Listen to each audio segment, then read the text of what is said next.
So there have been a lot of cases, and we've discussed a number of them on the show. So you may feel like you've been seeing a lot of instances lately where somebody has come into court and sued over music or a bit of music that they feel is similar to something that they authored that is being performed by and distributed by other musicians. And going back to the Blurred Lines case, Alan Thicke and the estate of Marvin Gaye, where the estate of Gaye was successful in that case, it seems like we've seen a lot along those lines. And we've discussed recently, too, the Stairway to Heaven case versus Taurus. So I think, Mike, you wanted to give us some overview about how copyright works in these cases, because it gets kind of complicated. Sure. It is complicated. I think music copyright is probably the most complicated or intricate area of copyright law, or at least arguably so. So a couple of points that I think will be important as we continue to have the discussion with Joe and Derek is, when it comes to enforcement of copyright in the U.S., in order to enforce your copyright, you have to have a certificate of registration. You have to register that work with the Copyright Office, which is set up in the Library of Congress. And when it comes to musical works, we're really talking about two distinct types of works, if you will. There's the sheet music that's written on the page in notation, and it could include lyrics, or maybe it doesn't have lyrics, but that's really a distinct work of authorship in the music copyright world. So we've got that issue. You also have what are referred to in the law as sound recordings, which is the fixation of musical sounds embodied in some sort of device where they can be perceived, on a CD, or maybe it's even stored digitally. So the sounds that make up a musical work, that's a distinct musical work that's protected under copyright. So that's going to come into play probably in our discussion when we talk about certainly the Stairway case and probably the Blurred Lines case as well. Now, another important concept when it comes to music copyright protection is, even once you have a certificate of registration, meaning that you've protected your piece of sheet music or you've protected your sound recording, copyright protection doesn't extend to that entire work necessarily. If you've incorporated typical stock types of musical phrases, those would not be protected by copyright. It's called sans-affaire. We've talked about that before a little bit, but typical musical compositional techniques aren't protected by copyright, or wouldn't be part of the copyright protection for that particular musical work at issue. And also, if there's unoriginal pieces, if you've incorporated somebody else's musical work or other work into your composition, that obviously wouldn't be protected either. And then ultimately, the legal question here that judges and juries are called to decide is whether the two works are substantially similar, whether the alleged copyist has taken protectable elements from the plaintiff's work. So with that framework, I think that's going to help give a little bit more context to our discussion today. Yeah, I appreciate that. Joe, as Mike was just hitting those points, it occurs to me that a lot of this analysis is purely the province of the lawyers and not the province of the creators. That as you're writing a piece of music, you're not saying, oh, I'm using a stock musical phrase right now, and so I know that this part of my song is not protectable, or I'm sampling something by someone else. You might know enough as a musician to know I'm going to probably have to clear rights in that, or you might just forge ahead and say I like it, and so I'm incorporating it in my work. Whether you're flat out sampling it or duplicating it in one way or another in the music that you are writing. Am I correct about that? Well, certainly that's been borne out in my own academic research. My academic research previously involved quite a lot of deep interviews with creators of music, and particularly collaborative songwriters, essentially asking the question about the psychology of the creative process. How do you make works, what happens when you go into a room and then 3 hours later there is a song that didn't exist before, and what are the specific processes you go through in order to make that, in this case, musical work. But in terms of reuse of material, as a music teacher and as a teacher of popular music and songwriting, this is a question that my students have asked me throughout my career, which is, how much can I copy? And according to the law, how much can I copy? That is, how many seconds sampling, which obviously is, as Mike summarized excellently there, is copying of the sound recording, and simplified in musical terms, how many notes of the melody am I allowed to take?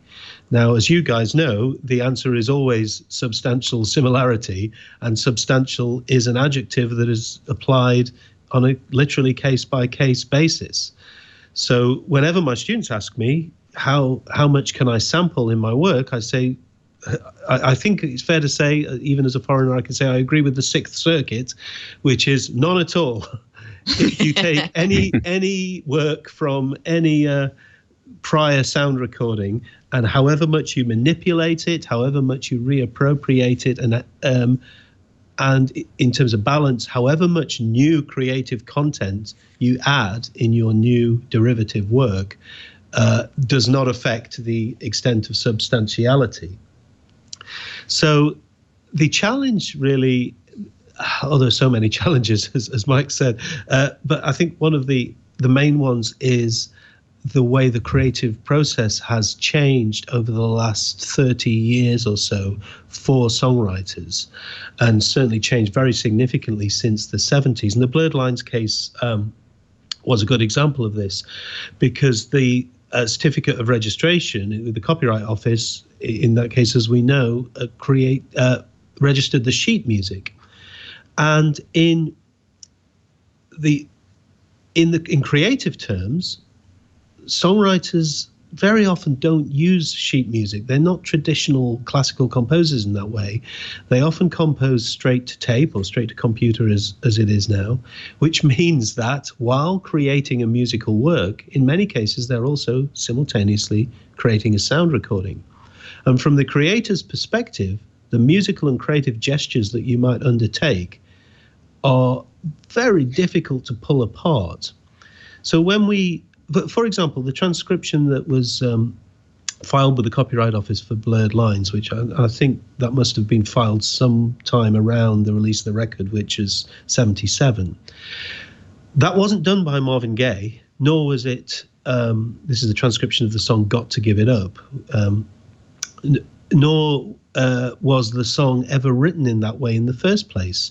You can hear just from the recording that this is clearly a bunch of musicians jamming in the studio with a sort of melodic framework that the singer has established.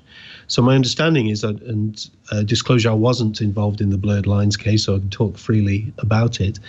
My understanding is that the judge did not allow the sound recordings to be played in court, and instead relied purely on the musicologist's interpretations and presumably performances of those works.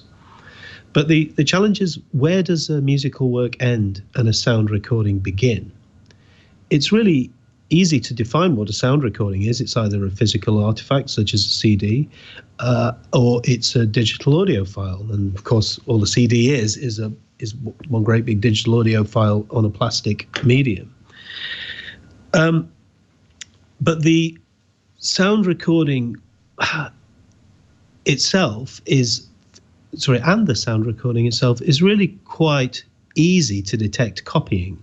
You know, when I'm called on to consultative cases where there's an accusation of sampling, I've got a whole bunch of technical tools that make it really fairly straightforward to detect the sample in the defendant's work if it's there.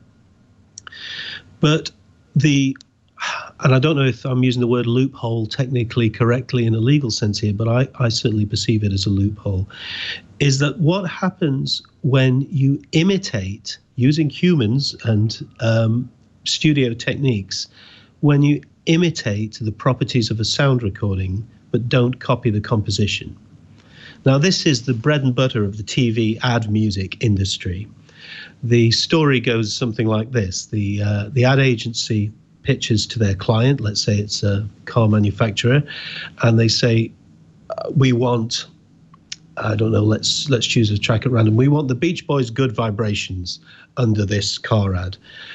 And they contact the ad agency, puts it under there. The client falls in love with the initial rushes of the video of the ad and says, great, let's go ahead. The ad agency contacts the record label that owns the sound recording of Good Vibrations and tries to license it, also contacts the publisher so that they can license the musical work. And either one or other of them says no, or the cost of licensing that track is prohibitively expensive for the client. So the ad agency goes to a music sound-alike company and says, we want something that feels a little bit like Good Vibrations and we want it to go under our car ad. And the music company goes, right. And what they do is they sail through the pillars of copyright. Can you sail through a pillar? They navigate the constraints of copyright. So, and I've done a few sound-alike things like this myself, and I know a lot of people who have, a lot of musicians who have. The brief is always the same. Make it sound like the reference track. Don't copy any notes, because that's very much how a lot of case law defines the musical work. But copy whatever production values and vocal stylings or whatever that you like.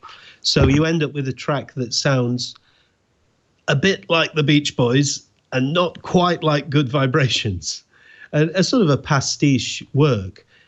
So what really are you imitating when you make that arguably new musical work? It's certainly a derivative work, but you're not copying the musical work in terms of the notes, the lyrics, and the underlying chords.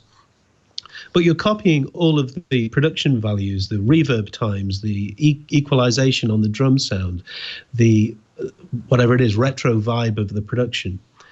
And if you're doing that, in legal terms, the question, I think, is, what really are you copying? You're definitely copying something from one specific work, but you are arguably copying something that is not itself protected by copyright, like, a production value, the use of a particular instrument.